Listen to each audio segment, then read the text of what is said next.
but also located in the US. More than 8,300 employees to support you for your projects. So with more than five right now in the region. Okay, so what is stewardship at Guardian? I'm sure that all of them is the stewardship or the sustainability.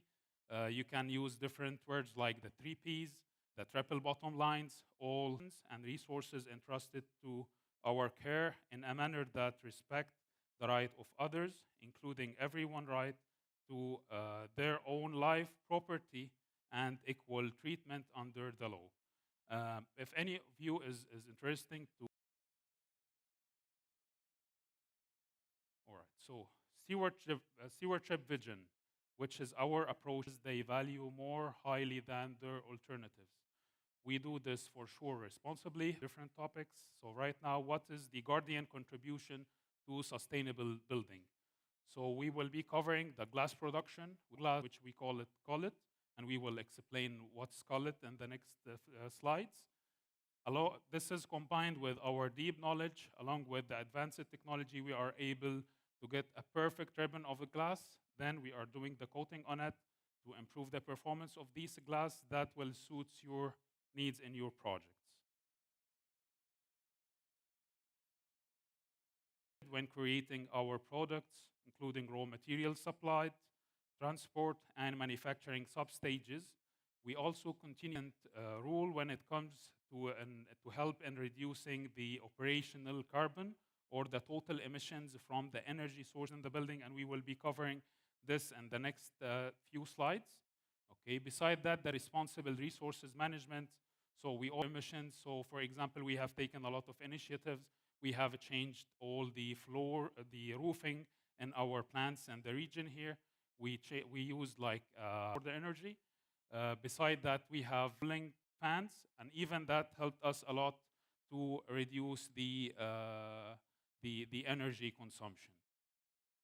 Okay. Beside that, for sure, the furnace efficiency, for example, furnace efficiency improvement, we always seeking new technology production alongside the road traffic.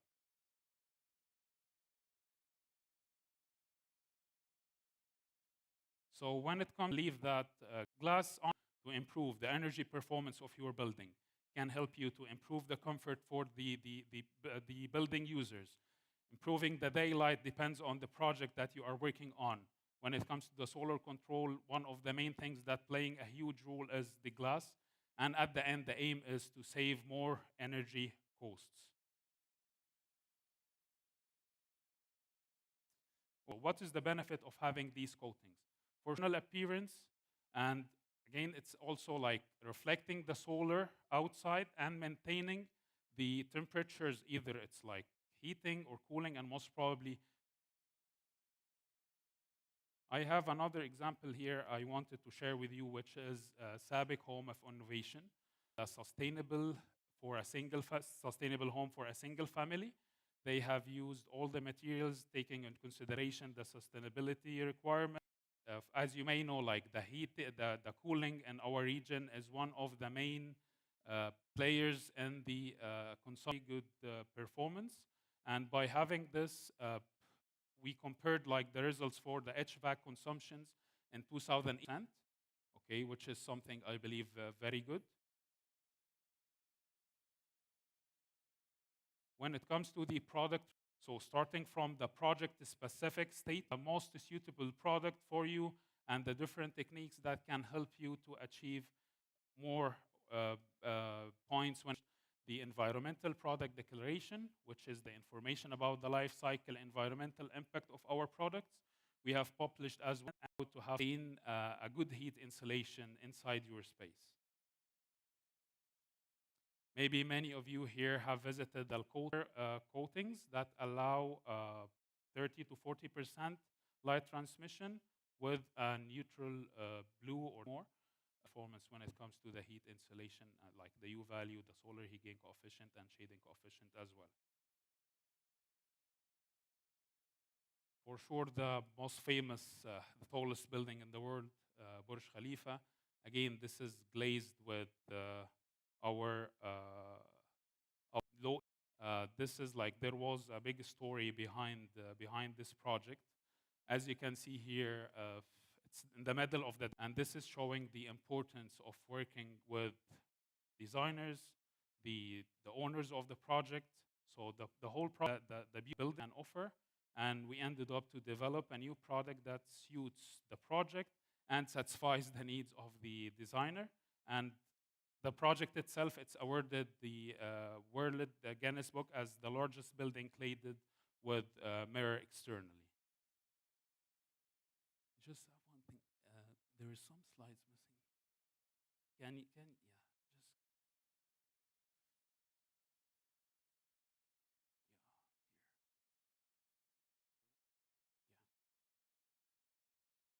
all right. So my apology for this, but again, we were missing something here.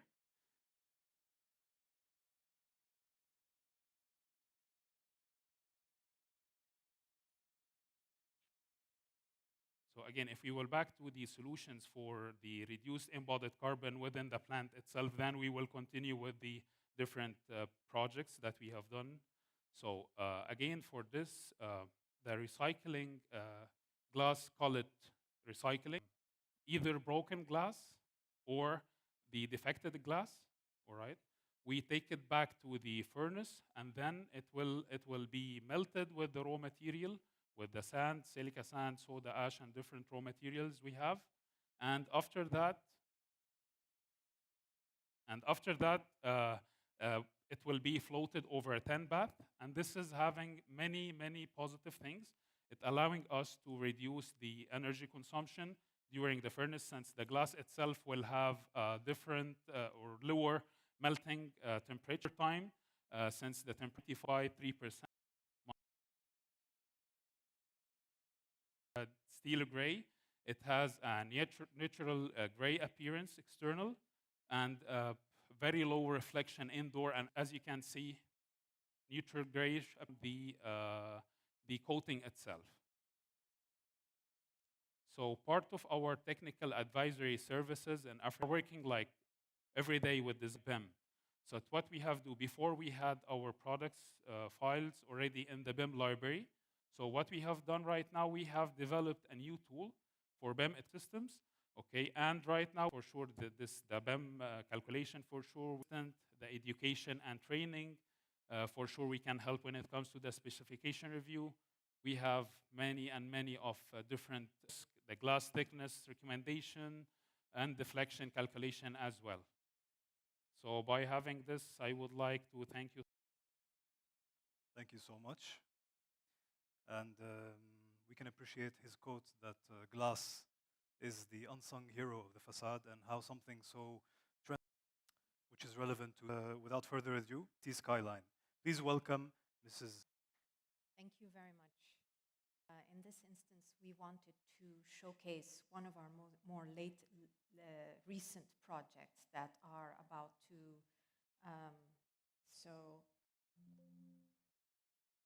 all right, the project, KEO project, and it is overlooking the sea. This is a view from Sukshak, another KEO project, to demonstrate their importance of innovation, signifies what CMA stands for. And of course, we used glass. But before we went to that, this project led and a small one, 3,800 square meters. So enter, since it's on a curb, so we had very limited entry and access to the site. The brief was public spaces, including auditorium and a conference hall, locate car parking spaces for 800 cars within the site, and we did not want to occupy the podium with cars. And so the challenge was how to bring in 800 cars in this complex site with only, we wanted to address what is around us, the environment. So adjacent, wanted to avoid one side and of the seaside from the other. So KPF, respectfully to KIA, and opening their views towards the sea and the city. And then they created in that the volume floor plate.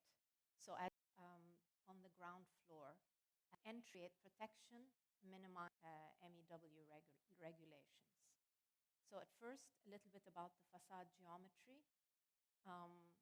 In order to cover or clad this space, um, we ended up with very challenging 3D curves. Then the surrounding areas, but we needed to protect ourselves from the sun. And so these shading elements were the geometry of which was different depending on the orientation. And this is where and minimize the also to here we can see the width of it, dimensions and parameters of how it moved from 300 mils to 1,000 mechanical spaces. And we needed to mechanical floors which will reflect in order to the hope of work on. I'll go back to some of the design ideas and explain how these were incorporated into our engineering systems. So one of the first elements is the canopy, the separation between the facade as it lands in three lower shading fins. Between in order to achieve the design vision. Otherwise, we could not have kept the facade, which is the main lobby, and number 5, which is floors, and the VIP meeting area. The canopy lands, as you can see, the corners of glass facade. Had to be engineered very delicately. And this is a slide of the coordination and the support system between the curtain wall system and how it is linked to the facade and linked on the ground. Engineering firms collaborated together, the 3 consultancy firms collaborated together in order to maintain the vision of the project. It looks like from the interior, looking out, details of the supporting structures, which we clad with indirect lighting in order to details of the canopy structure and how it interfaces with the slab.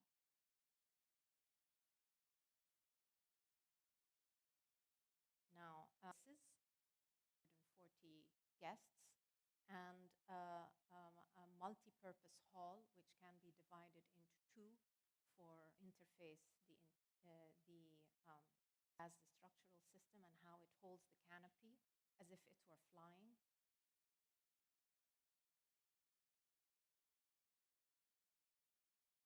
And here's a view of the multi-purpose hall. We had to create operable panels for makeup air in case of fire. There you can see.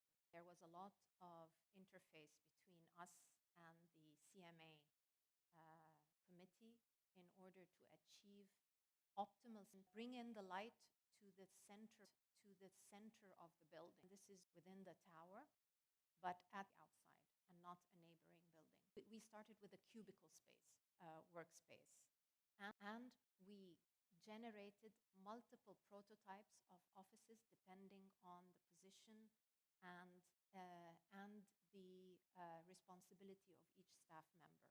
Customized layout within a prototype typical floor. Of course, we don't really have a typical floor because each level is. Here is an image of the atria and how they are distributed across the floors, technical floors. You could see the stairs connecting the various floors and creating a very welcoming and warm working environment, conducive of collaboration.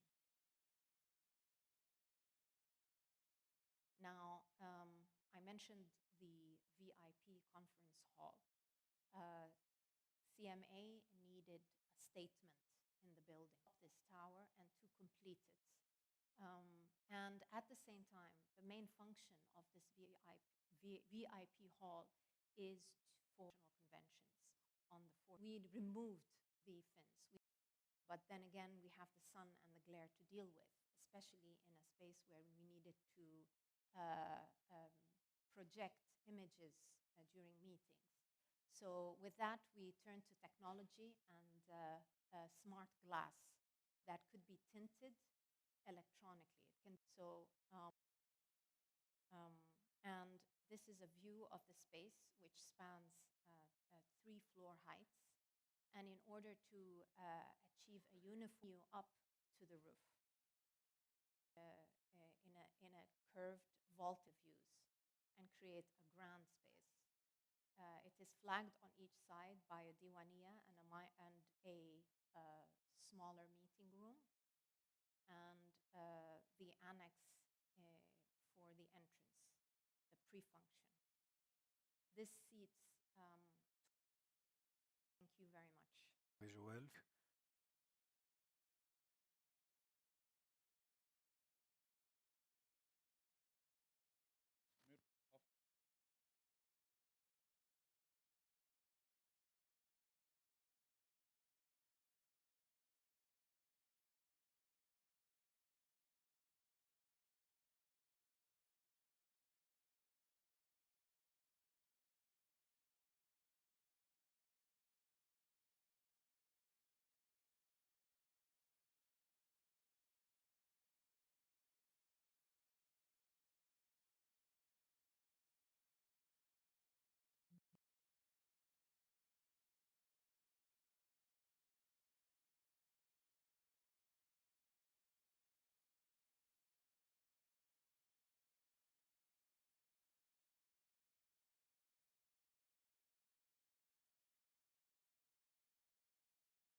like this.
We'll start in 30 seconds. Can I request all of you to please be seated? Thank you.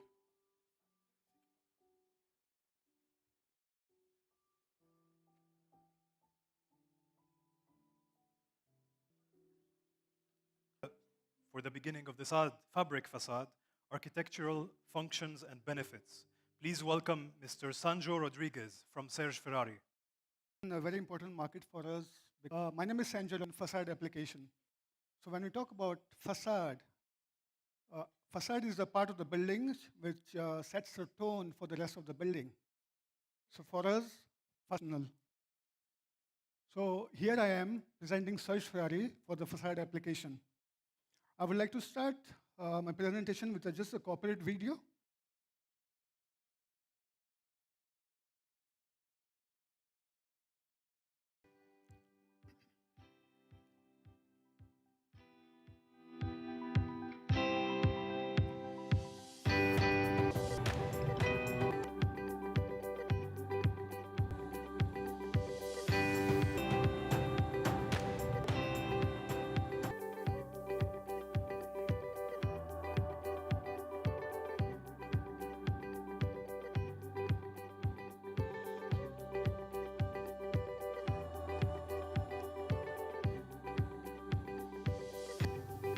Expertise.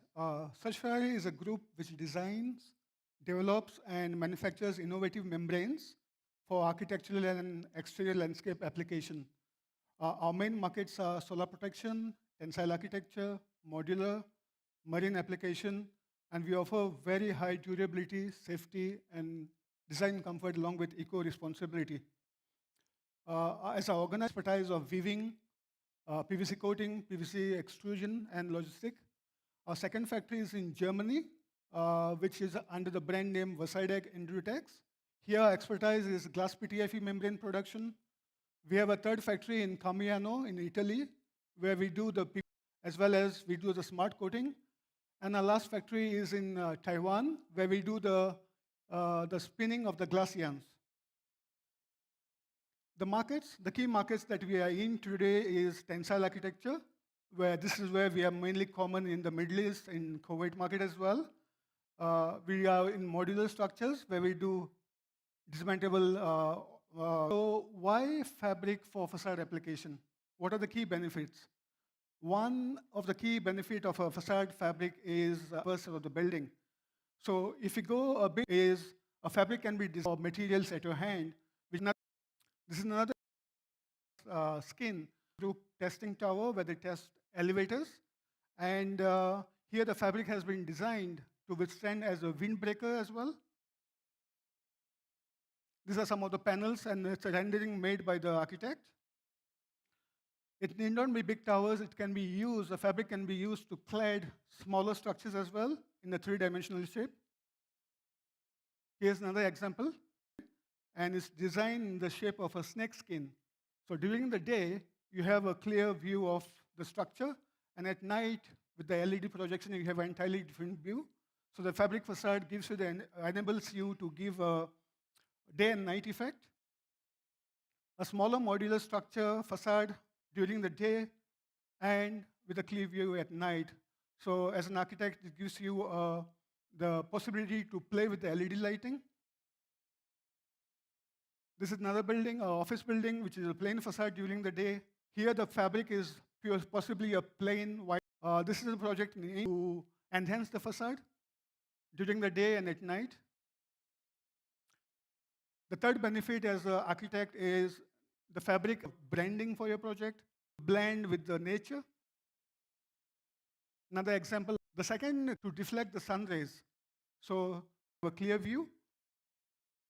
The coating on the fabric also blocks the solar radiation coming in the building. Again, another office building during the day, glare control. I've heard my previous presentation. So fabric facade, external application can help control the glare. Another example of where the patients are taken out. The third, blind facade.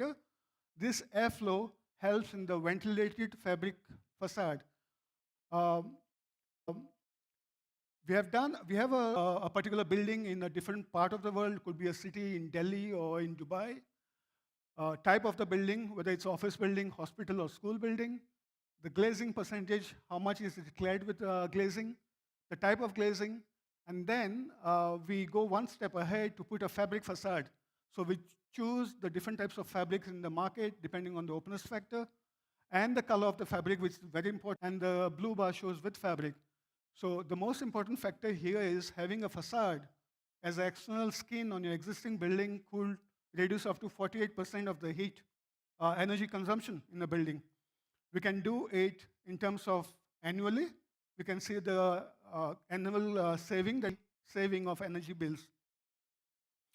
Here I would like to present a case study of a building, a silver spur building in no view. It was possibly, so you have the option of having on where your facade has to be non-existing multi-story car park buildings or the new construction combustibility. Here is another multi-story car park which was designed in a 3D model using a non-combustibility. Safe could only be built with expensive materials or specialized construction. Created an excellent solution for those wanting to implement a curtained, rear-ventilated facade with joints or open facings. This means that maximum fire safety for the entire building envelope is now possible, which includes the reliable prevention of fire spreading in the rear-ventilated layer as well as toxic fumes. See it for yourself.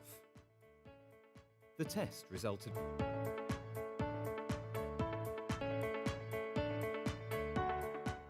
with a resultant fire test taking a temperature up to 800 degrees Celsius without catching fire.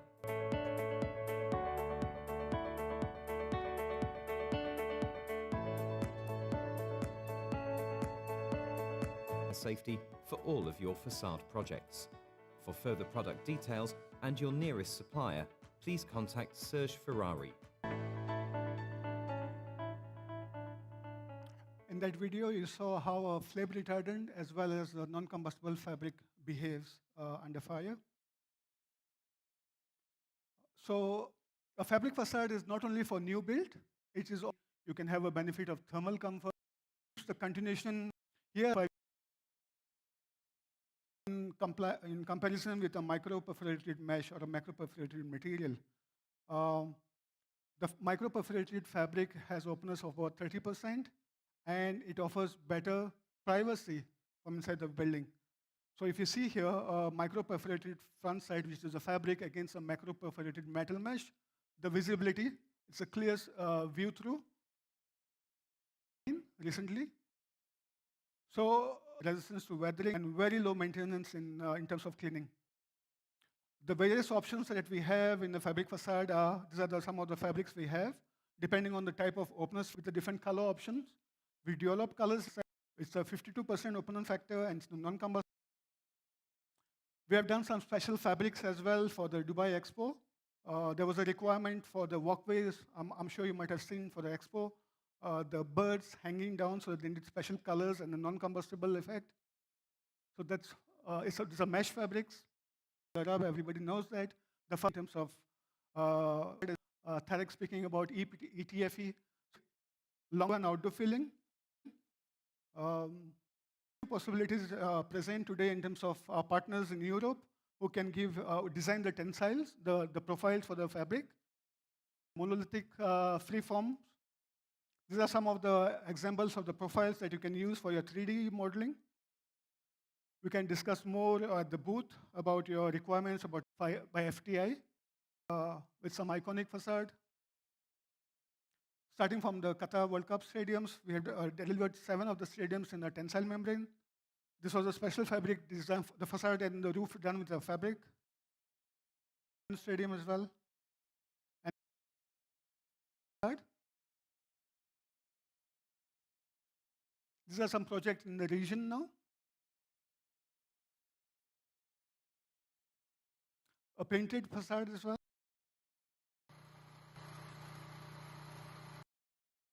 We have our EPDs in terms of sustainability. The fabrics are Green Guard Gold certified. Thank you for the opportunity. Thank you. Thank you, Mr. Sanjo. I'm sure you have a lot more to. And now I'd like to welcome on stage our next special keynote speaker, who will. Good morning, everyone. Faces in this room. It's always a pleasure being around you. Purpose, I think Tarek covered that. We're not talking about it from a technical point of view because the team from Pridmin and others have actually covered that. What we're trying to talk is, the presentation is called In Between. We'll be talking about 3 main and understand the facade.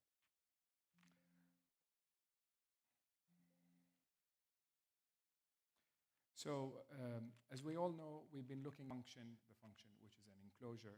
Obviously, throughout time, we managed section in the inside perspective. Sites where we'll be presenting 2 projects. And we all know the glamour within the city of Dubai. And where do we stand right now? Designing for a culture that is tend to forget about them during design. But what we're trying to do right now is how do we focus back on the design for humans within the application. The first project is actually where we're talking about reinterpreting a facade. This project is actually situated in Kuwait, not far away from here, in an area called Jabriya. It's a project was finished in last year. This project has a unique understanding of actually a new residential typology for the city of Kuwait and primarily for its residents. The plot sits on a 6,500 square meter plot where we play above ground, which is at +6.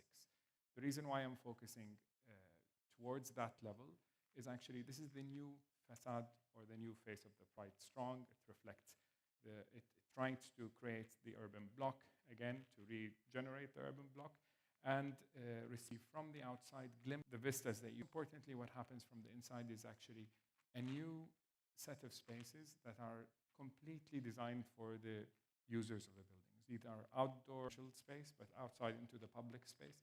And these public spaces are defined by this very neutral, very special type of architecture, which is consistent throughout the whole project and defines the public. I hope this is better. From a technical point of view, this is actually a space that is completely functional, so it acts as so the technical spaces are taken care of, the architectural spaces are taken care of, but actually we decided to put them together to ensure that these are inhabitable. So you begin the parking lots within the facility. The second project actually is one of the 3 main thematic pavilions. that we were commissioned by the organizers of Expo. And within this project, we were very lucky that we came original inauguration of actually on this program with the other two themes, and mobility is the relationship of a human to, you begin to see a primary building that is not defined by a facade. Actually, we wanted to actually have a building defined by the fifth facade, which is actually the roof. The roof is larger than the building footprint, so we have the land, which is around 30 meters than the building itself. The roof itself becomes as the focal entry point. So the image on the right, this is the way, and as you begin to mimic the relationship of a human. This is why we use the carpet, which is made out of the backdrop of the architecture. But most mimicking that to achieve extension of the public realm, in the public realm in our building, and we're creating a plaza for people to connect, communicate, to actually engage. And that was the opportunity that we wanted to give back. So the theme of the project is very much linked to the response that we needed to do for the that space, which is actually the opportunity pavilion. You could begin to see how the fifth facade changes throughout the day, the quality of the color, and how that begins to change as the sun moves and it reacts. We created 6 scenes that begin to change. This project is a presentation. So this project doesn't have a facade, and we wanted to showcase this as our response back to how humans, very important to begin to interact with a facade. And within this project, the background of it, there are 120 structures that happen throughout the expo. And these structures were a special relationship that we created with the client that we wanted to respond not to the exposure of hospitality, of giving, of respond to that. So actually to smoking, we call them majlises. So this was a smoking majlis, so people actually went there to smoke. And it has an identity that is very much reinterpreted weave geometries, and those were interpreted in different types of structures. So this specific one is actually the small internal, they call it the train stop, which is actually an electrical train that went around the site. But people used to occupy this space. This particular one is actually a rest space. These were cultures that the purpose of it being a hospitable place for people to enjoy actually was working very well, which is differently to how the space on your left-hand side is being used, because that's how the intention was. It's an interactive space. Obviously, this most important throughout the explanation. Every project has a set of drawings. The drawings are very much reflective of the ideas that we're after. So we'll be and the interface between what we think and everything in between that. That happens throughout the whole length and height of the building itself. That begin to show the circle. You begin to go up to the main public plaza. And for us, this public plaza, which is part of the bigger urban space, prevailing wind suspended, which is the smaller facade. And after so similar to the sketch on the left, they were unitized. We assembled them into place, and then we did the weave, and obviously the structure happened.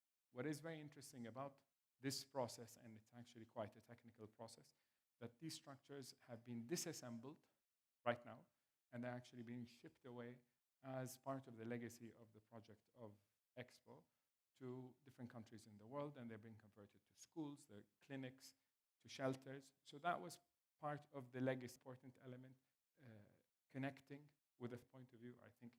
And we shouldn't definitely look at it only from an aesthetical point of view, because I think that's gone.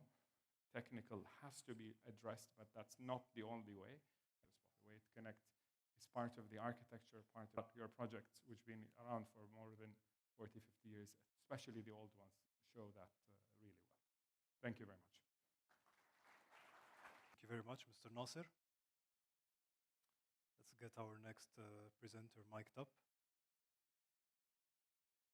Part of facade design, and we have truly appreciated this wonderful presentation. Our next, please, Mr.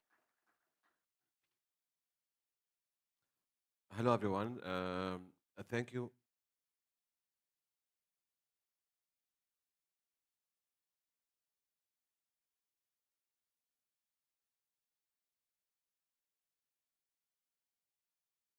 Hello, everyone.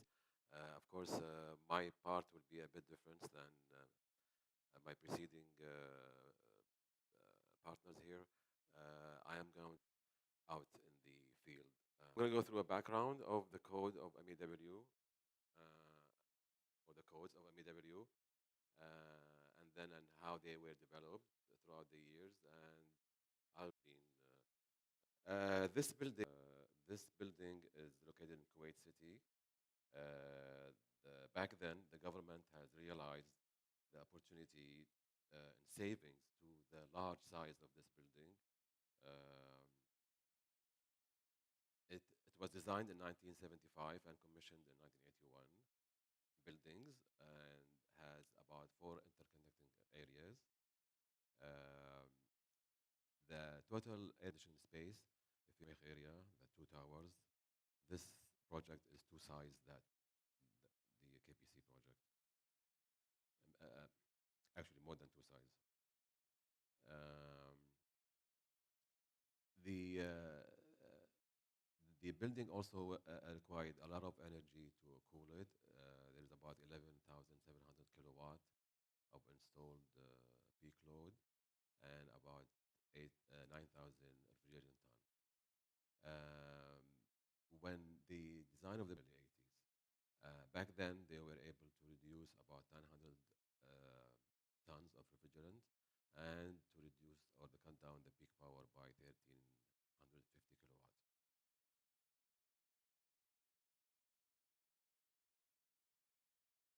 Uh, Development. This is, I believe, I'm quite sure it's the first of its kind in the GCC, but I think it's for the whole region of the Middle East and North Africa. The code mainly specifies the minimum thermal resistance for walls and roofs based on and what is your allowed thermal comfort, the kilowatt per size building. These codes, the first, um, these codes were based using engineering and economic analysis. For example, when the code the value for a wall or a roof, this was made by using a simulation modeling and as well as thickness or size for such building codes, specifically the energy code group. This committee actually did not do any kind of research or scientific analysis, academic, meaning from Kuwait University, from PAT, the Public Authority for Applied Training, and of course from KISR, and as well as from the private sector.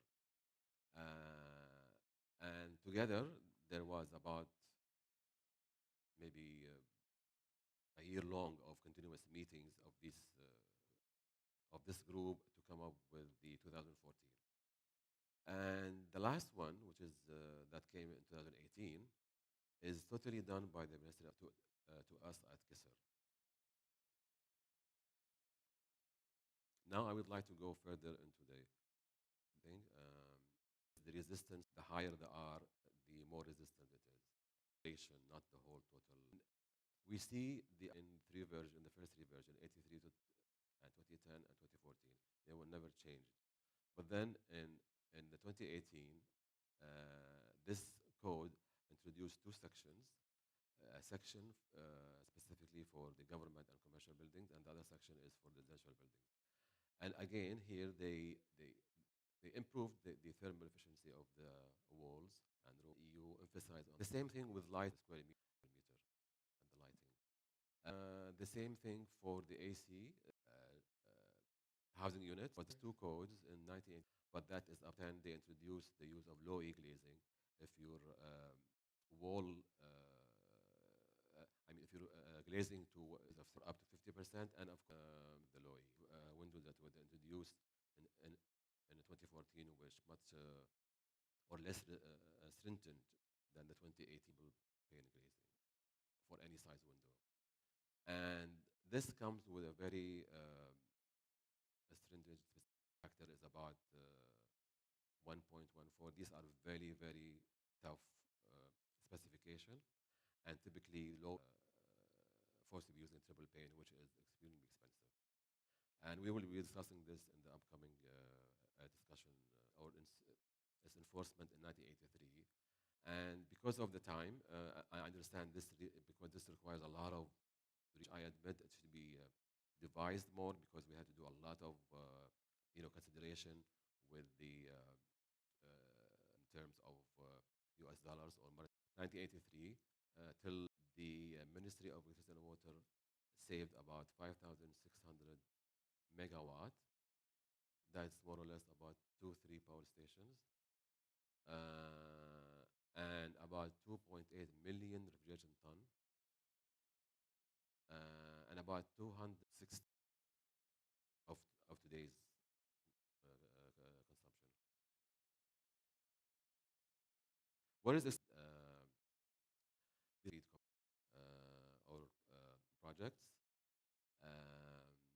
15% for government buildings and 10% for commercial building will be from renewable energy. And of course, the part load efficiency of, will be incorporated in the inverter and multi-speed DX unit and variable refrigerated flow and chiller system. The variable refrigerant flow is doesn't cut down stringent energy efficiency. So this is very, very new that finally that now MEWRE is realizing that there is a lot of complexities with the later to start collaborating and developing the subsequent update. We are still in talk. We are now providing a special contract between these two entities to take the role of developing the codes in a more of a realistic manner and more of a doable, and that will involve that I explain more than things that you might know, because actually I have seen it strikes me that they are not fully aware of the code, and for some reason it's not been exposed to them as used to. Thank you very much, and with this we end up my session, and we would like to start the next session, which is the panel discussion.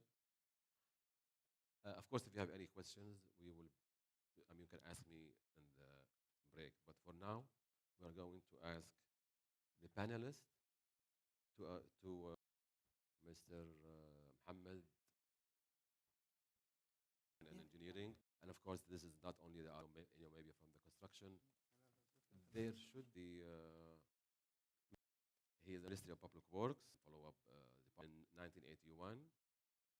Design grew to become Mr. Instructor, construction manager. Served in many countries in the MENA region, and is currently in Ahmadiyya contracting energy dwellings in hot climate. Became the first certified passive house designer in the Middle East, which we will be talking about that also. Shada, Mr. Ashok, head projects manager, the College of Science and International. Shadi Basil is currently a project manager at Al Ghanim International Company. He holds bachelor and masters of science. He's been working for 22 years of solid and diversified experience building compound commercial. He is part of the leadership team at Al Ghanim International, managing and constructing many iconic projects in Kuwait, known for the specialized innovative facades. And some of these are, an example of these is the Avenues Mall and the Sheikh Abdullah Al Salim Cultural Center, which, by the way, it won the Oscars of museum. I think we should start with I'm going to join you guys here. Hello, everyone. Hi.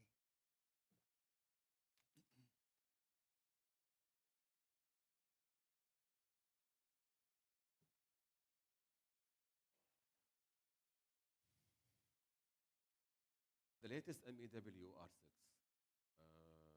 code dictates the use of glazing of high performance specification, and they are 4 watt per square meter as a U factor. How is the achievable, how these specifications are achievable or not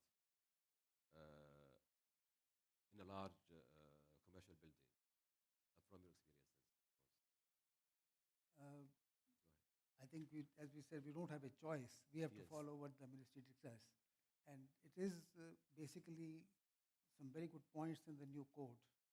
At least it reflects the native temperature, the stringency of it, which probably caused a problem. But as we all are doing this implementation in renovation projects as well as the new projects, whether the multi-storied or anything else, and the main effect is aluminum profiles. So ultimately, the cost of the curtain walling and glazing does go up considerably. Now, it depends on the project size in terms of jumbo glass panels in the curtain walls will go tremendously high depending on the type of glass and the size, whether it's laminated, besides being triple layer, and So- multiple silver coatings on different layers, different surfaces of the glass. So that ultimately goes to the owner. Okay. So, and if there is like a specific example, for example, that you were designing a certain building with a certain area of glazing, and then you found out that to come up with this and meet and the same. Even though they were old building, there was no curtain wall, very little, but basically there were windows. Okay. But we had to follow it, and it was easier to do when there are simple windows, but still had to follow triple glass. Because the double glazing, we tried different options, but that did not really meet the code requirements, or even if it did requirements, in terms of it was too dark than the triple glaze. Okay. Another behind, I mean, from your point of view, why do you think these measures, why do you think the ministry introduced these stringent and tough specifications? Well, that is a bit hard to say because it depends. As you mentioned, that even Kisser was not involved, right? So, Yeah. I'm sure there are all committee Have of you seen experts any and things. But light at the end of the tunnel or something? no, but we just have to follow the code, as we said.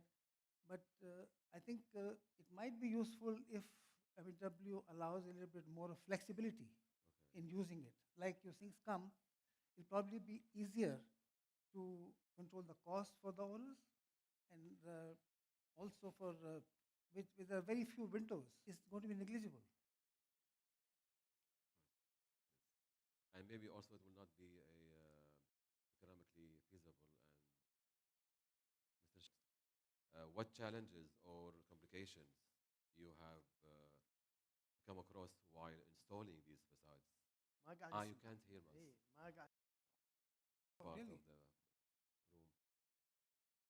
Okay, I'll try to lower to, I mean, to speak loudly.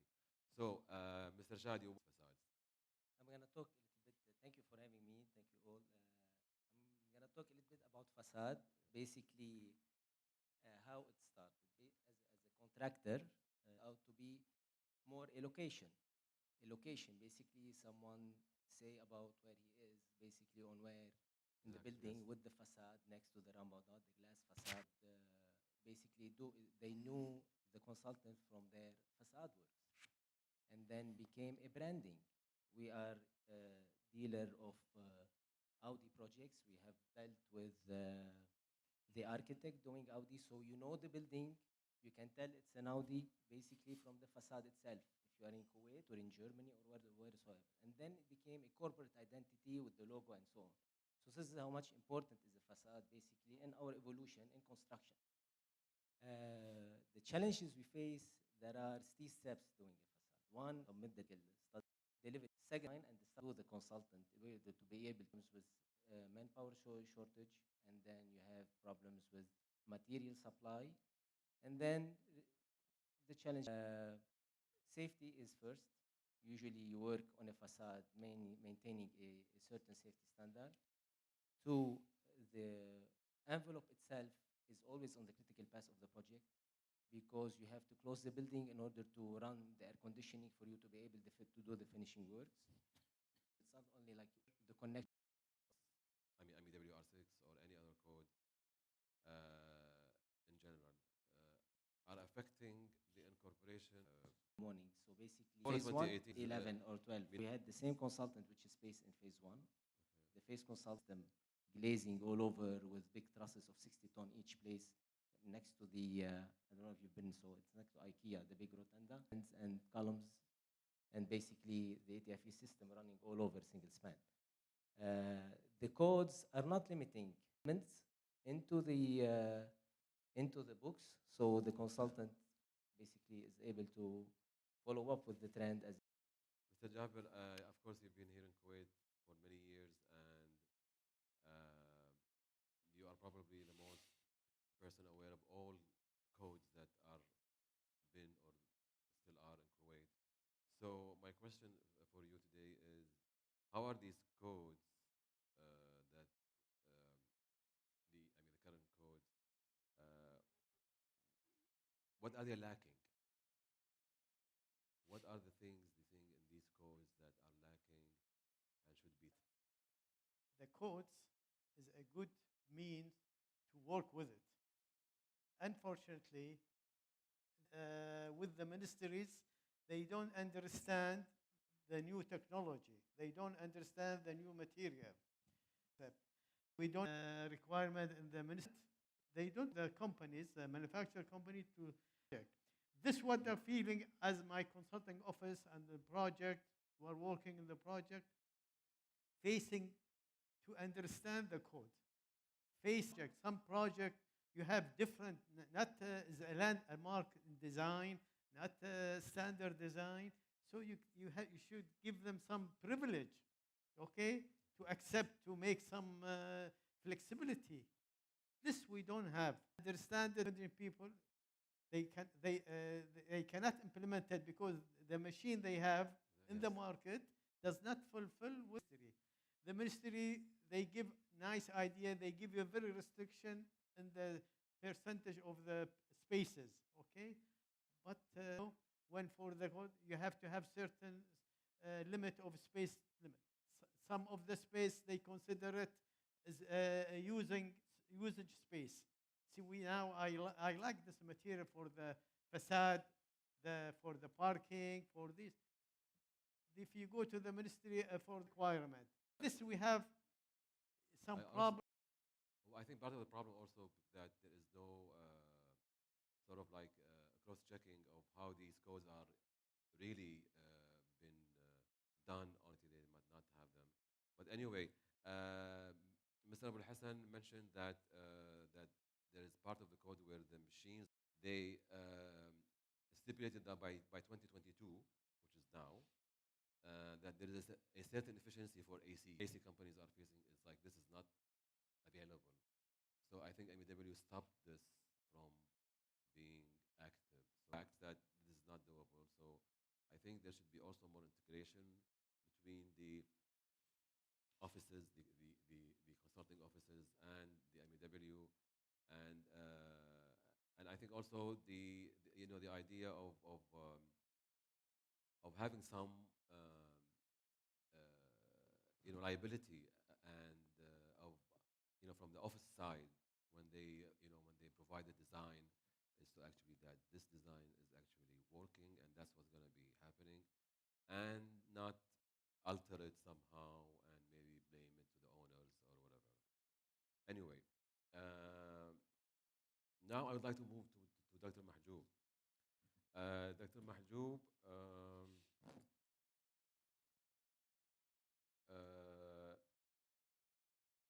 how do you find the MEW code of practice relevant to other codes in the in other GCC countries, for example? You worked in Dubai or UAE. How do you initiate, or how can you make any comparison between the codes of Kuwait and the other countries that you worked in? In fact, all codes are very close to each other. Okay. Okay, so for example, the residential value, and I do agree, the passive house allows the use. How? Okay. What's the value? And we still what? Base cool meter Kelvin. So there's big difference between this U value and this U value. The latest is 1.14 It's still watt per high. square meter. It's still high. The passive house was 0.8. Okay. And this passive house probably they maybe require more other stringent numbers. Let's see. A passive house specification is a German-based specification, right? It was developed in Germany. So to achieve 0.8, this is Maybe a solution for this is, I heard, or like a weighted area U value for the whole. it's different. It's about Weighted area value, meaning, you consider what's the area of the window and what's the area of the wall. yes, And if you do the Yes. weighted, yes, maybe by then, maybe we can achieve the 0.8. 0.8. Yeah, Yes. okay. And still we need to introduce the triple glazed windows here in Okay. Kuwait. Yani to offer it in Kuwait in affordable price. At that time, we'll achieve this low U value. Okay. Another designing the facade and maintaining sustainability and energy efficiency in buildings through passive house. Installation of the facade. Okay. And it requires to have a air tightness layer all over the building. Excuse me. So it's For what? standalone Okay. villas. All right. Okay. Go So on. in this way, if we follow this requirement, we'll reduce the energy consumption of the villas for almost for 90%. We'll reduce the energy consumption for 90%.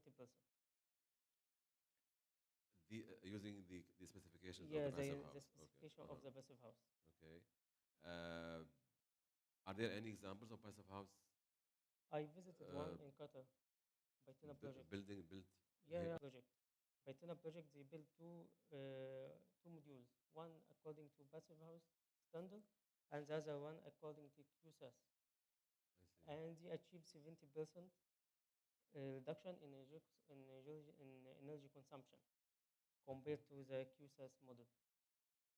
Okay, of course, the QSAS model or the QSAS specification, No, it's dealing Okay. only with energy and the Okay. reduction of the energy consumption. all right. I would like to also maybe bring in Mr. Ashok again to the solar heat gain coefficient usually would provide the visibility of these windows. You sometimes gain coefficient. Not the project that we value. We have to really use very soft coating and like that. So it's a combination of those things which the glass manufacturers will experiment and prove to us that they are able to achieve that. Having this code to be implied in the residential sector only, I mean, or is it, or that? As I told you, we are facing with them with No, the I'm talking about the residential sector only, not the commercial. Because I know the commercial has a lot of to convince issues. to give Yeah. alternative material to reach the requirement. Okay. This is we have our duty now. If they don't accept to reach the U value or R value, Okay. we have to give alternatives in the design. Okay. This is the 12. no, And for for, roof is I mean 22. for the For, project. yeah. For villas, no. It's very that's yeah. my question. Is You cannot, you have like 50 person in the room. They give you certain percentage and they reduce it. Sometimes you have to make false information to get the approval. And this question is for both of you, Yeah. because you're architects. Don't you think that maybe the part of the architect's role is to convince the client that they cannot have whatever they want? They can, there's limitation or limitations, and I don't try to recall convince having the- a conflict like that because usually designers are the one who are dictating. Our responsibility to make it show to get the all necessary. Yeah, that maybe this code needs everything. Whether you do a villa, car showrooms need to be transparent. But with the other codes, if you have different dark sheen, to say that certain kind of building, I think that kind of a thing might help. Overall, I'm asking this question is because remember I asked you earlier that what is the moral of these, stringent, not just doing whatever you want in your building, and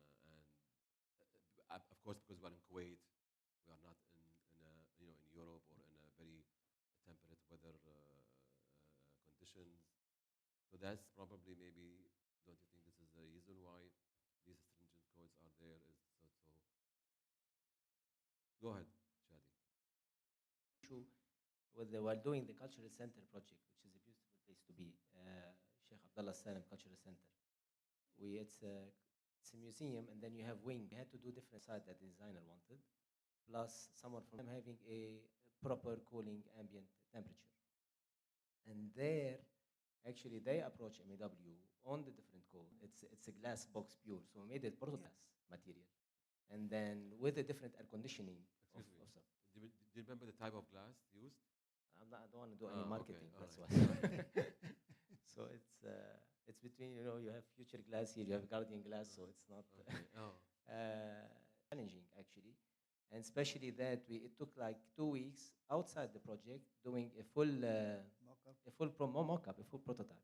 It's a glass box, pure glass box, and everything. I think the committee you're doing basically Kisser interfering in this, and then helping MEW all like to use in different projects. So that's why the codes and the regulations, like Dr. Abdul Hassan was saying, beautiful facades and beautiful architecture. Limiting it is not go for the future because the supplier and the products are the thing. I don't know if there's a possibility that they can, before they come up with a new code and this everybody some kind of a discussion before they imply it, so they understand the implications of this, to get a kind of a democratic opinion, which I don't know whether it's possible or not. Well, I assure you, hopefully, if what we are planning will come through, carry out their project is extensive marketing, the consultant offices, Mhm. of course, and the manufacturer of all these glazing Yeah. and I'm, thermal I'm, insulation. sorry, And I'm aware that the lot of glass manufacturers uh, are actually trying to convince MEW to make certain relaxations, because in certain cases it's very difficult or impossible, especially any. This is what I'm hearing. I'm not sure. There is another point on this. He's saying there are now, we've Al International, the hot season, during the summer season, you reach 95, 98% of the grid. So Yes. these were also, they can be party to the use, and like energy consumption and so on. So it's an energy saving. You limit the use of air conditioning. That actually there was this piece of news yesterday or today that Kuwait had reached a certain value of KW, which 15,000. It's still very, very strict applications and maybe use them here in Kuwait. Or why you think these specification or this passive house, is it like, First, the technology itself here in Kuwait. okay, We need to introduce the standard itself here in Kuwait. okay, We need them to show to the MEW or the client the benefits of using the passive house itself. The passive house also it has certified component. We need to bring this component here in Kuwait. We need also our suppliers here in Kuwait to follow this and to get their products certified from the Passive House Institute in Germany. In this case, So- I think the problem will be solved okay, and the energy consumption will be reduced too much. Right. to come up with this low watt per square, I mean kilowatt hour per square meter, I think will take Yes. for a building. Let me tell you Equipment. something. Shown here, it's similar. Of course, The yeah. climate is similar. Okay, so I use these 4 units of ACs. Okay, each one is 2. Photovoltaic panels. I remember I Need- used the need 45. probably very large. 45 modules. I remember I used. 45 modules. Yeah, tightness layers. All this will help us. I think we're coming to the end to this panel discussion. I don't know if anyone of our panelists has any concluding remarks. Thank you very much. Your participation in this session. Thank you, gentlemen. Thank you very much.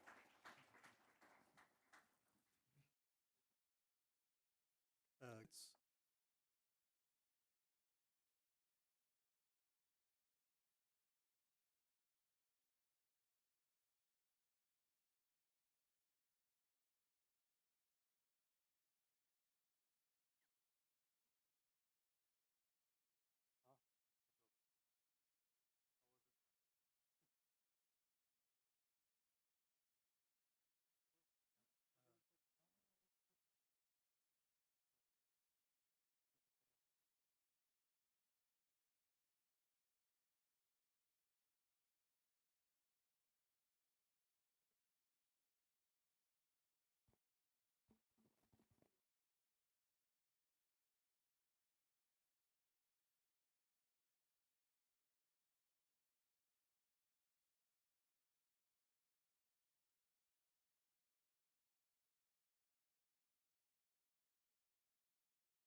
Yeah,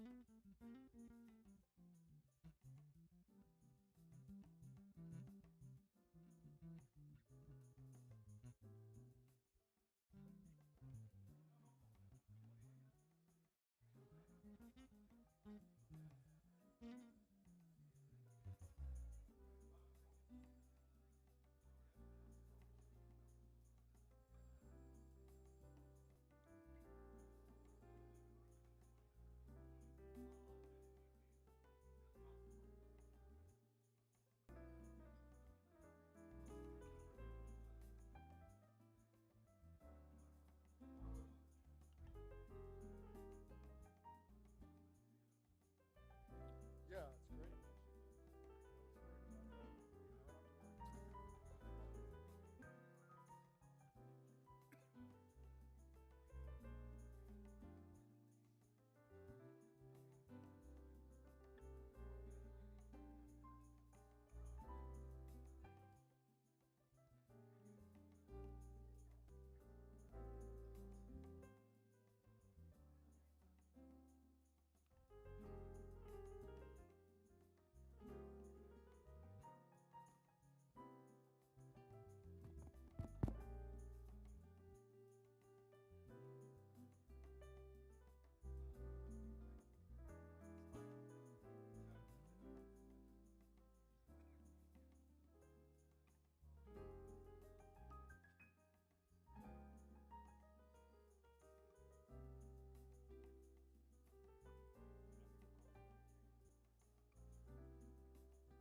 The session in a minute. Can I request everyone to be seated? Those who are outside, if you can just join us inside, we'll start the session on time.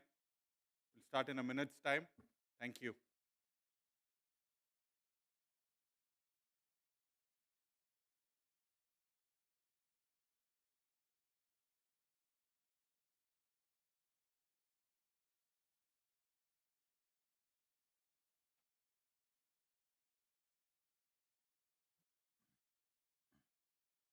Speaker, we have the topic from Gensler.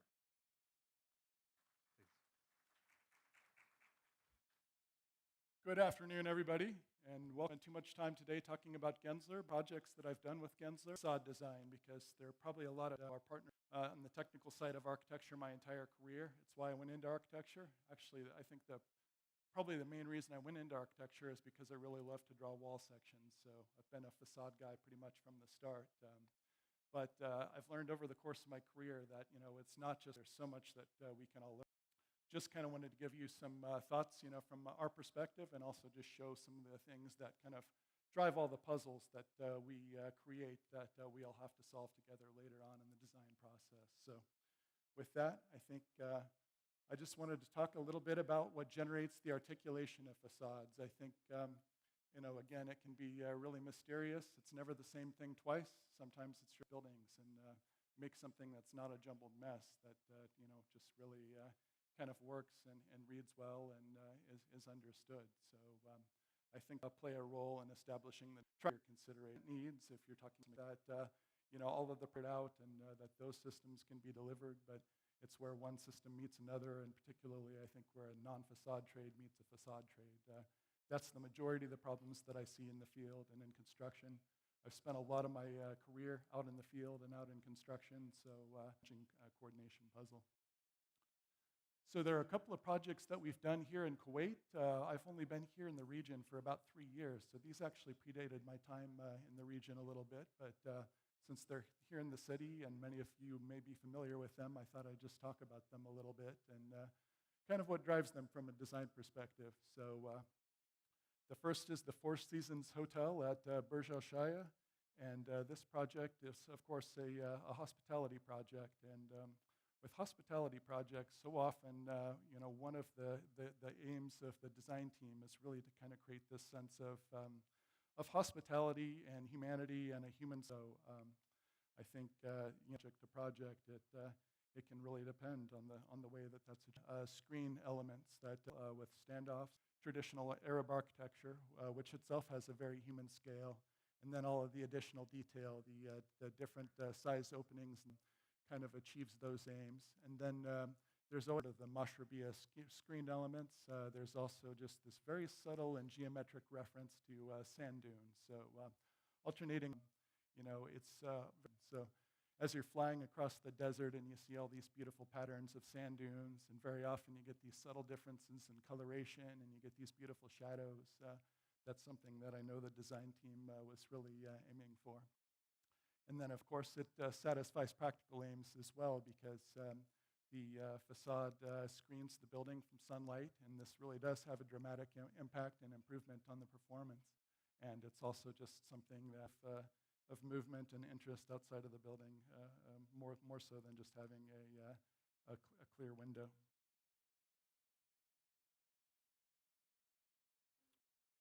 So then on the other side of the spectrum, retail centers are often where really money, and as Tarek mentioned earlier, we did that in collaboration with PACE.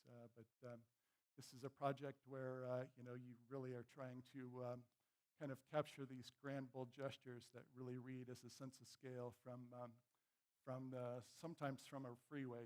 People moving by in cars at 100 kilometers an hour. So something that gets their attention, makes them curious about what's inside. And big picture, that's kind of the aim. And then, of course, the details still matter. So establishing something that gives a sense of human scale and the gaps between the panels on the dome. So the dome almost gives you at night sort of this reverse mashrabiyah element where it's the lattice. Talk about a project that's under construction in Riyadh.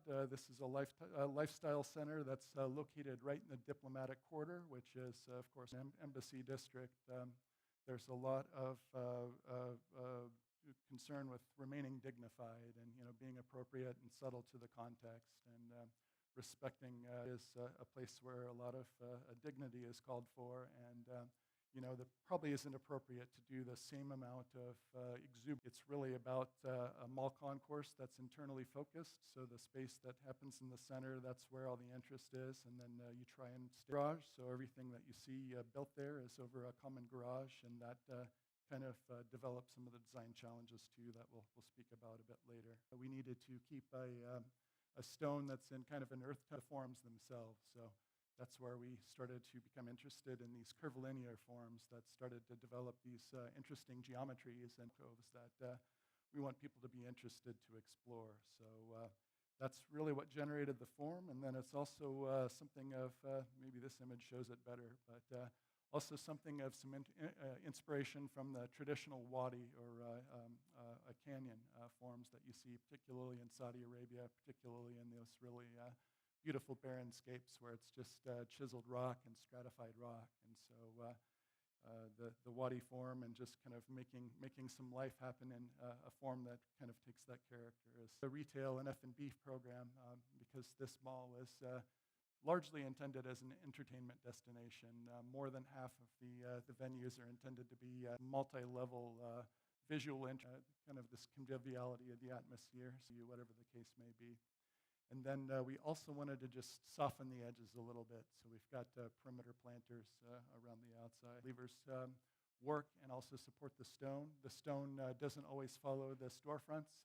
Very often it flares considerably farther beyond the stone and the head support for the storefront from RC concrete downstands. So some of these downstands can be sometimes 3 meters tall, depending where you are, particularly if you look at the image up at the top. I didn't share a section with that, but to just be able to hang all of the stone on the building. It made more sense to use are so very dynamic and has a lot of play. So we wanted to do a lot of ins and outs and sometimes a little bit of basket weaving. So it also needed to have a fairly elaborate steel frame. Again, I think in section here it's pretty simple, but it does change over time, and that's just kind of what allows you to kind of make these waveforms. So some interesting coordination challenges just to be able to make all of that work. The balustrade, the glass balustrade back from the edge, it just reduces concern with that edge condition dangerous. As a result, typically on a terrace condition, you'll set the balustrade craftsmanship, and it's over on the these little triangles. The sound with as we were designing this is that we also wanted to have a variegated pattern of navigation and a little bit of sort of this pixelated effect with stone, and I think you see that so often on modern projects. It can be a really beautiful effect. So although you see it on the mock-up, there won't be any kind of finished changes there. One of the other things that we always try and do when we do retail facades, particularly malls with exterior concourses like this, is we try and create a continuous louver band because tenants, and especially food and beverage bear that need if you leave it for the tenant to figure out, it's always to provide a kind of a continuous louver band and make it part of the architecture. That way your tenants can tap into it wherever they need to too, because it's also a challenge. If one tenant is exhausting, then the other from the other tenant, and it's not always a simple matter of figuring out where the tenant will tap in. So in this case, making it a beautiful part of the architecture means that we wanted to do horizontal louvers, and so because the horizontal louvers that you see. So these are cosmetic in one sense. If they're exhaust louvers, then they're designed for the weather. Ends are ticking by, so go a bit quicker. One of the things that I've found that's interesting in the region here is that there's always a lot of tolerance left around rough openings for storefront and curtain wall systems. So what I see most often are projects in Dubai where we're working with facade consultants. We always start with this 75-meter sort of perimeter gap that's just made up of GI flashing and EPDM flash. Instead of having a 20-millimeter wet sealant joint that you see, you can really get very nice crisp architecture. In this case, it was also important because our panel size is very rigidized because we wanted to have the same size panel around the building, and you really can't have panels that stagger because there are these strange little gaps. So another kind of invisible thing that's a key element to just making all of this work.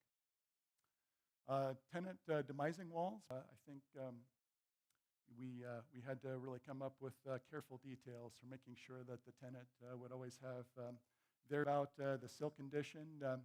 We always recommend doing a stone base below windows. We think from a practical matter, it protects we're at ground level, and the ground does all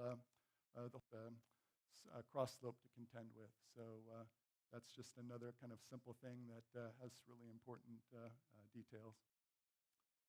I'll do a couple of projects. I probably won't finish them all given time, but a couple of projects I worked on during my time. The project that you see on screen is a hotel for a big a credit card and banking company called Capital One, and it's actually right in the middle of a big corporate campus they're doing. So it's right across from their corporate headquarters.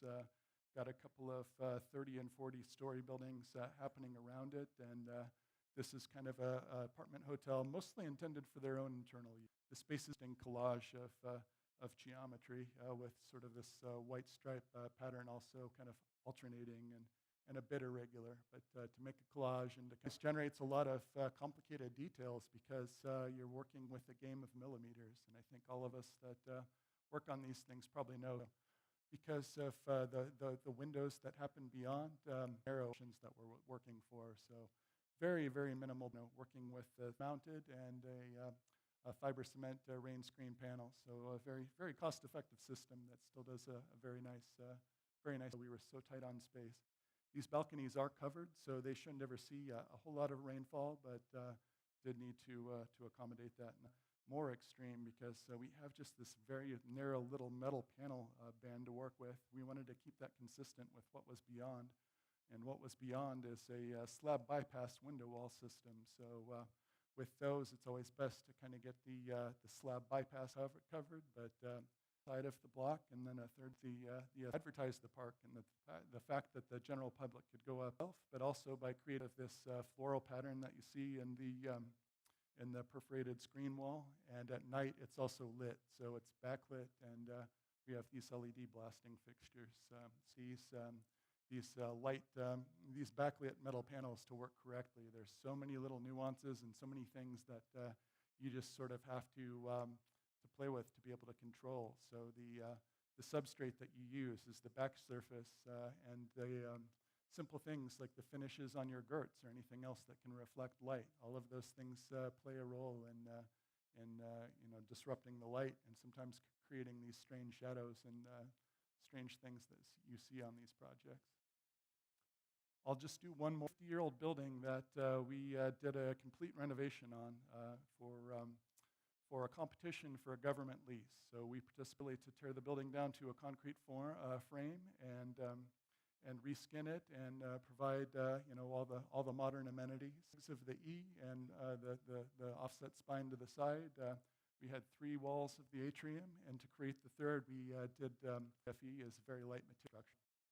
The very high pressure loads, and we wouldn't vary a lot from that. We wouldn't do a lot of ins and outs on the building, and we also wouldn't be able to do a lot of fins and things. So what we did for that was to create this ceramic frit on the glass and create patterns with ceramic frit. So you've got these vertical stripes that you see on the facade, kind of on the, I guess, the left side, and then in places just to kind of make an interesting composition. We also did white horizontal stripes in others. So a bit about kind of what generated that.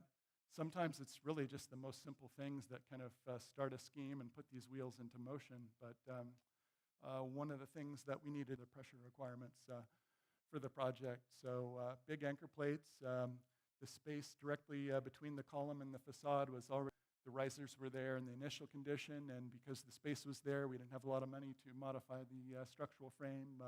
We put them on projects. So instead, a unitized curtain wall system.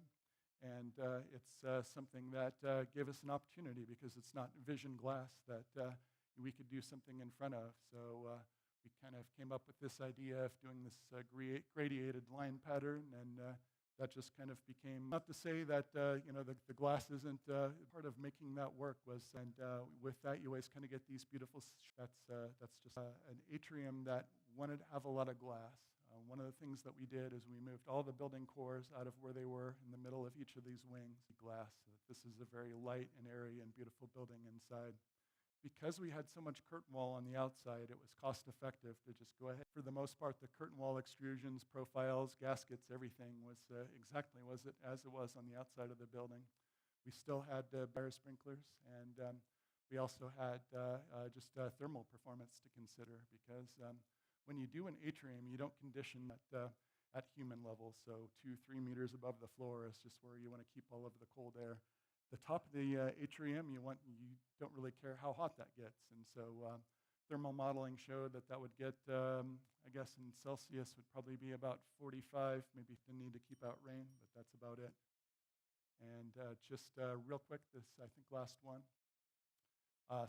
Perimeter fan coil unit, as I mentioned, even on the atrium facade, that set up the stack joint that's up above the floor, so that created some interesting challenges for us in terms of fire protection. So had our fire protection engineers spend quite a long time validating all of that. The top of the fan coil units was just something that sort of all came together to work with that. And then the other thing you see in red there, the challenging to resolve, and that too took a lot of work between us, the fire protection engineers, everyone. So I think I'm out of time, so I'll just stop there. Thank you. Walkie, wonderful examples of combination of aesthetics and functionality for our directly. We will, however, play a video recording of his presentation at the very end. For now, we will have the next speaker up. Because I love this country so much. It's good to be here. I know Kuwait very well, but this is the first time for me to speak about technical topic in Kuwait. It's hard to talk about.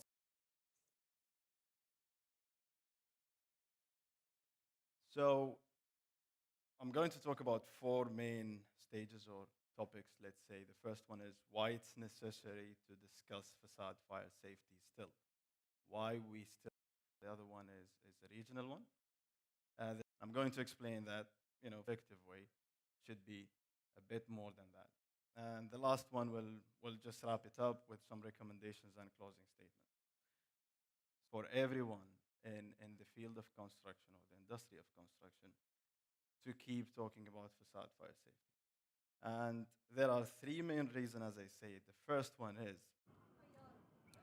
we have a lot of existing buildings with combustible, our kids to school as well in the same buildings, the same risk. We might be patients in one of healthcare facilities controlled and it's not yet eliminated. So as I said, existing buildings with combustible facade and roofing. And I'm here starting with obviously the most unfortunate one, which is Grenfell Tower fire in London. And we lost as the key drive for a lot of changes when it comes to facade. I'm not sure if some of you to each other, and most of them, not only right, and it really touched my heart. So sad because I used to jump immediately from the airport in Barakia, to enjoy some food, fire. But I can confirm blindly that the roofing materials played key role for flame to spread throughout the area. And the last one in line with fire in Riyadh, designed by Bin. And then high-rise, typical way of building any avenues, mall in the region. So all of these, number of stakeholders involved in the whole cycle of, I'm talking about the ideal world of doing facades, using combustible or non-compliant consequences on the long-term run by paying extra insurance fees. And then the architects as well, they should be, example, in the US, designing buildings in Saudi Arabia that's going to be in the age of the design.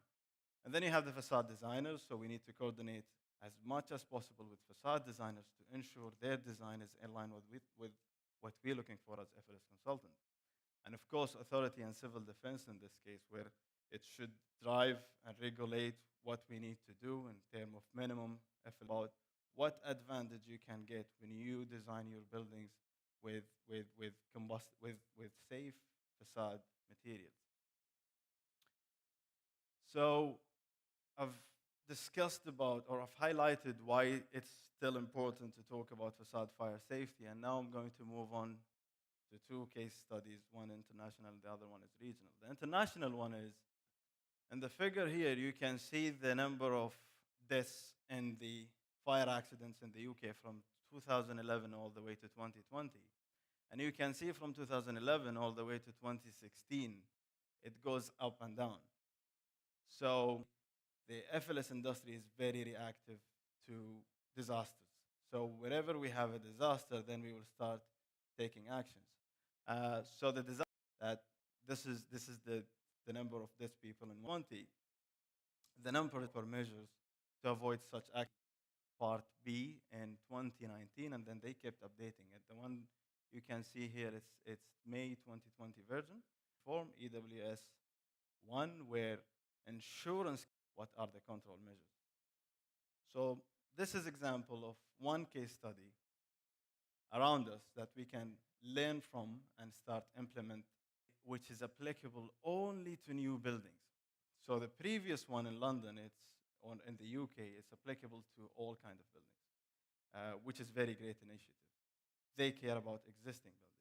But in the region here, one of the good initiatives that we have is the UAE FLS. There was loads of pressure on the industry to come up with proper system to not have another address fire in Dubai or in the region. Or with, I can say confidently, here comes to facade fire safety.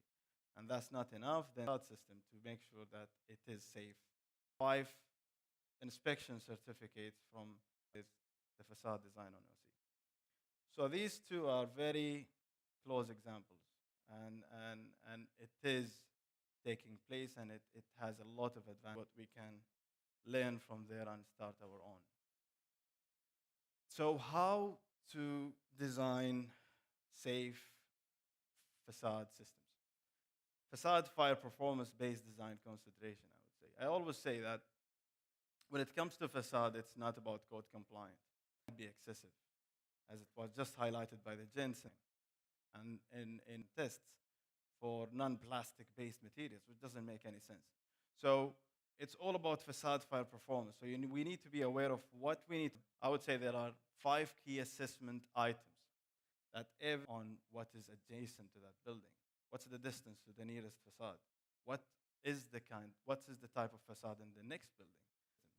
As it was just highlighted in the previous slides or in the previous presentation about having perimeter fire stopping within your curtain purely for the external fire spread has nothing to do with limited combustible material or ability assessment.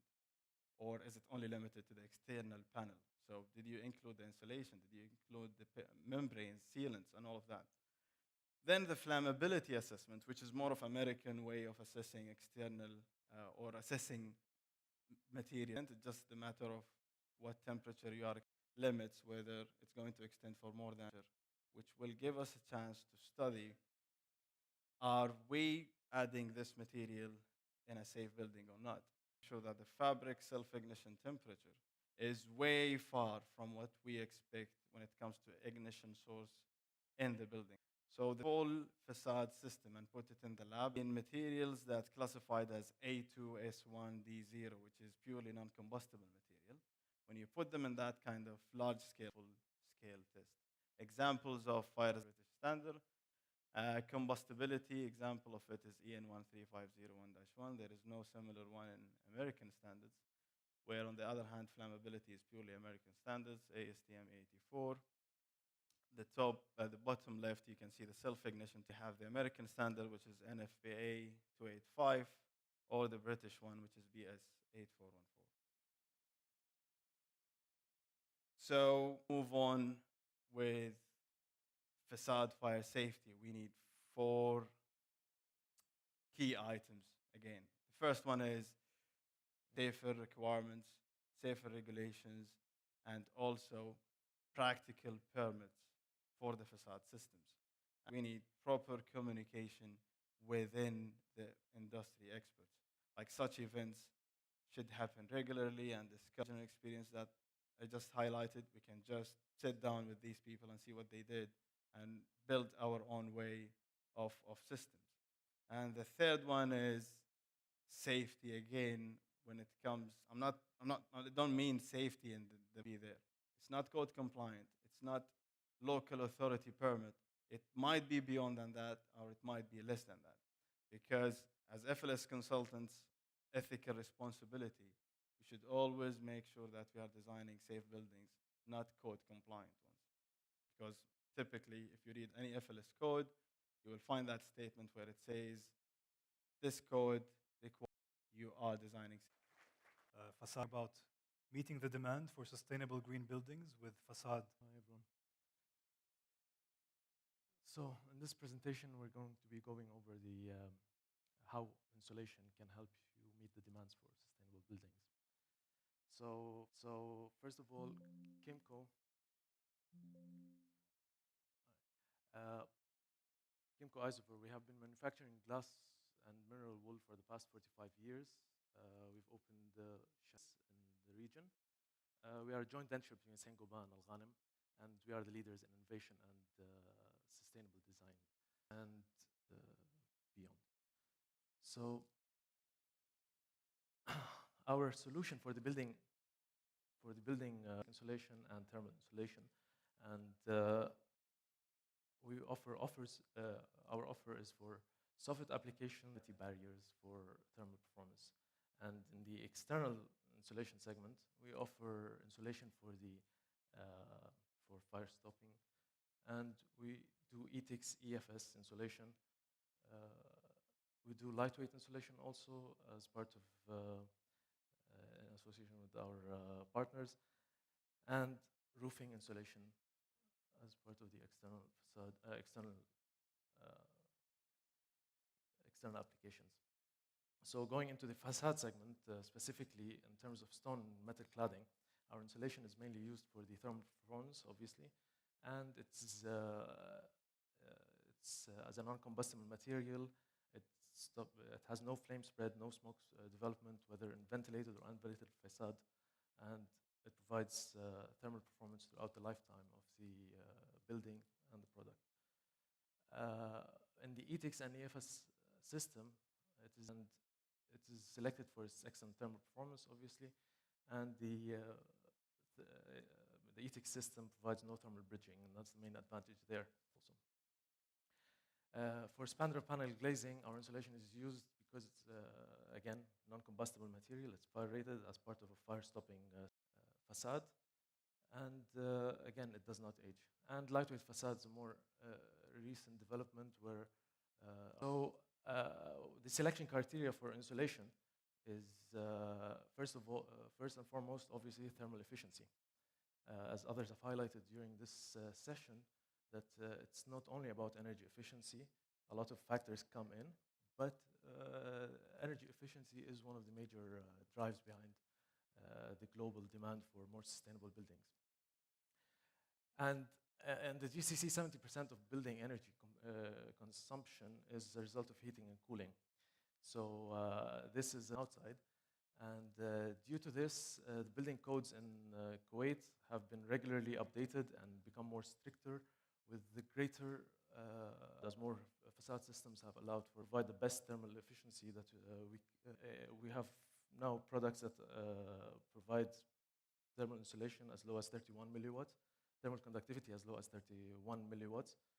And as part of a facade system, it achieves 50 millimeters generally. This is something that we tell designers is that 50 millimeters will integrating design between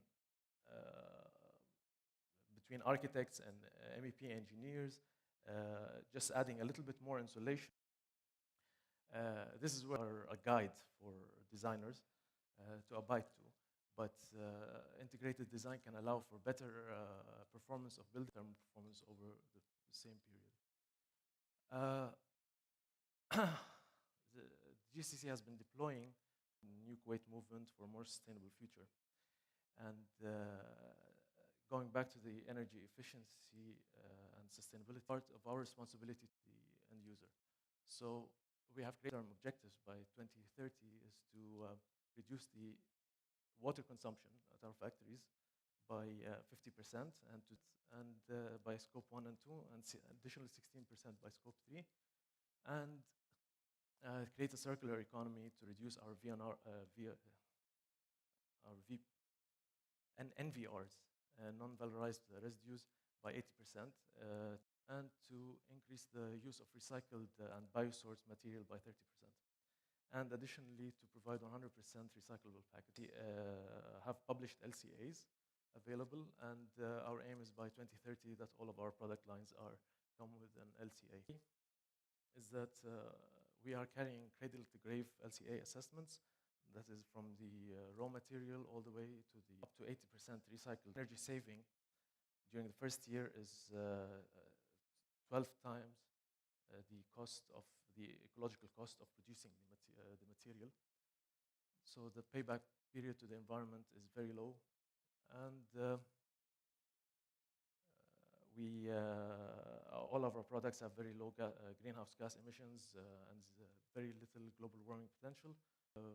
VOC certificates for providing the best indoor air quality. Safety consideration, as Mr. Abdullah has spoken, driven by recent fires, there's more stringent requirement to drive the points. I think my colleagues from IX application and further into fire-resistant and low-fire propagation systems.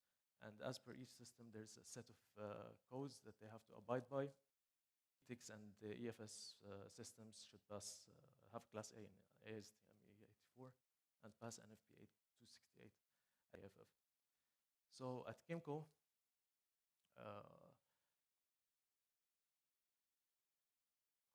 anything beyond that will combust or flash over at a certain point. So Kimco insulation provided for the facade buildings comes as A1 or A2 insulation, depending on the system, and as A2 S1 D0 classification as per Euro class, and for spandrel panel insulation as part of fire stopping system, they can be rated NFPA 268 for the system. I hope we give you some insight about our offer. Thank you very much. Reach the facade fire regulations codes.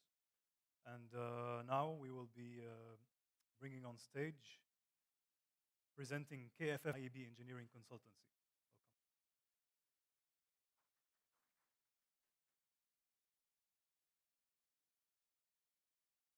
Welcome. 1 second.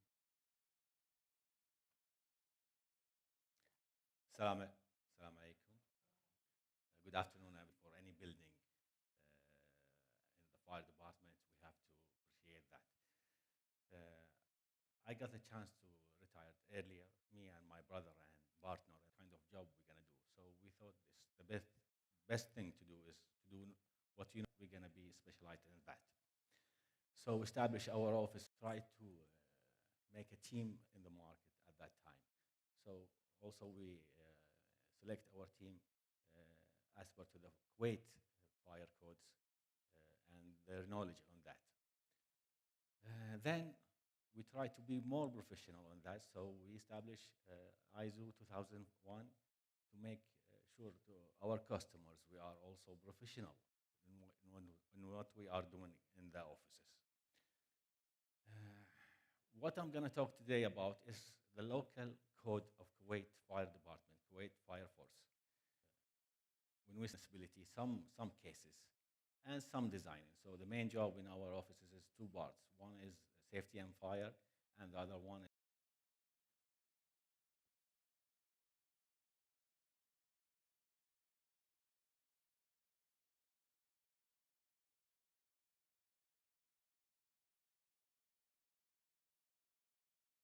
just a bit of a technical difficulty.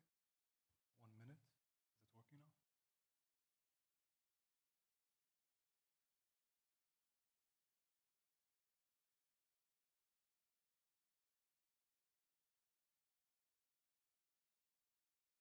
The slide.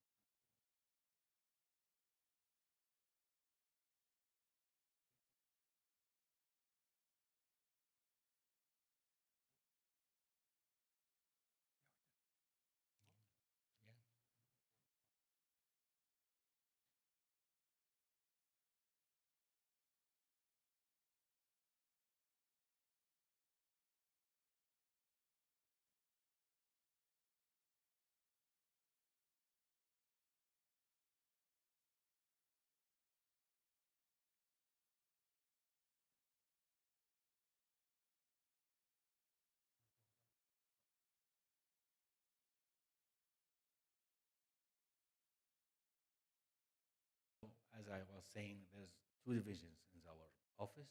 One is fire safety, and the other one is municipality or license. What we're going to talk about today is examples of facade fire happen in Kuwait.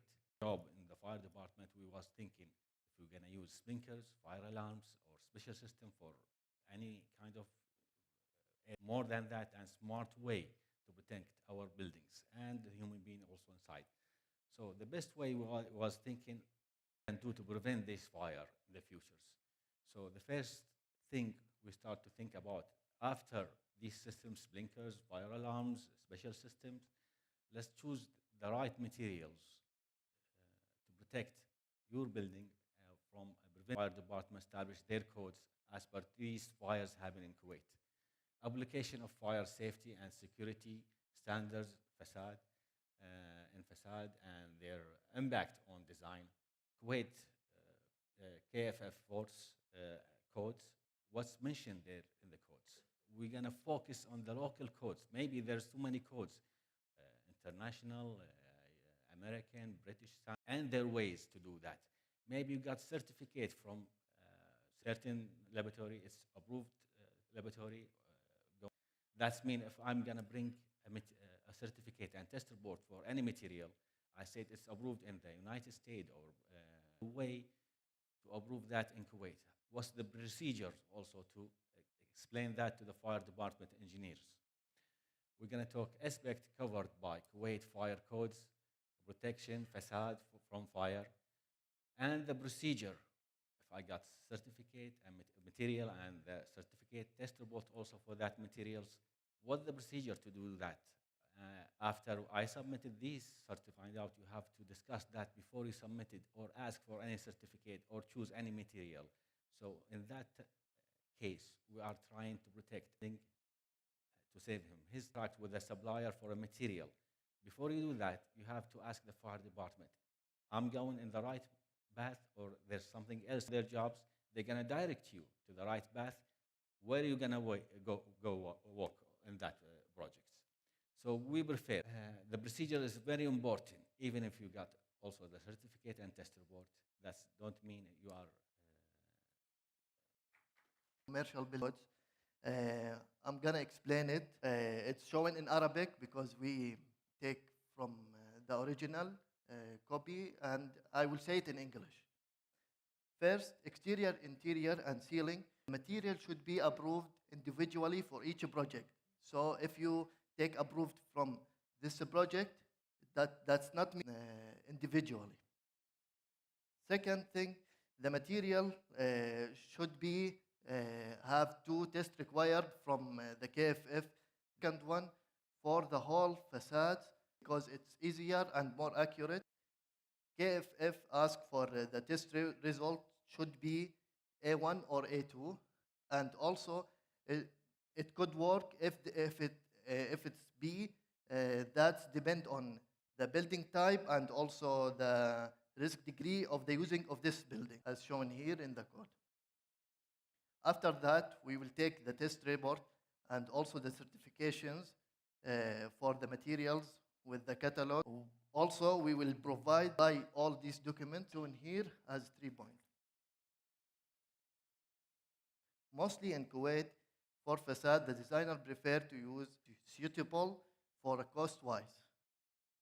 We should focus on this material because it's considered as flammable board T2, and he will talk about the procedure and how we will take approved for the material. Actual examples happen here in Kuwait. We've done too many projects, but this one we're going to talk about more details. It's the important building now, or let's say the mega projects here in Kuwait, T2, Terminal 2 for Kuwait. So we are the consultants, as a fire consultant for the contractors, main consultant for the fire, for the projects. The first building we got is the CBB building, center plan building in the projects. It serves all terminals area. So in the first case of the CBB building, it was, let's say it's very easier from the second case because the supplier of the material for the facade, he was providing all certificate and test report saying his material what is and how they approve it and testing. And there's too many layers. Every layer he got approved in that. So our job material, so we check, they said so. We done small workshop with the fire department engineers. We explain to them, we give them samples and matching these test report and certificate projects only. You cannot do it as a commercially for. You have to do the test for the very difficult to do that. That they're gonna say yes, projects only, department engineer. But the other thing is the terminal himself. Tools, there's consulted, and the component parts. We discuss about every small details about that. We gather all this information, quoting above all that assembly we're gonna do, and they're gonna quote these assembly together, and we're gonna give to the fire department healthy materials, and if it is our equipment or our installation is right or not. So we done also Rockwool. There's a certificate, galvanized sheets. We don't have a certain certify saying that situation. After we sit down with the fire department, they said, let's do kind of workshop together. So we sit down with the owners and each one individual, their roles, what they're gonna do in this part. Everyone say, where's his materials gonna be, how they're gonna protect it, delay time to study that individual in their own time. And they come with a judgment. We done a mock-up area, and they went there, they tested, they take some samples. I think there's a video explaining that.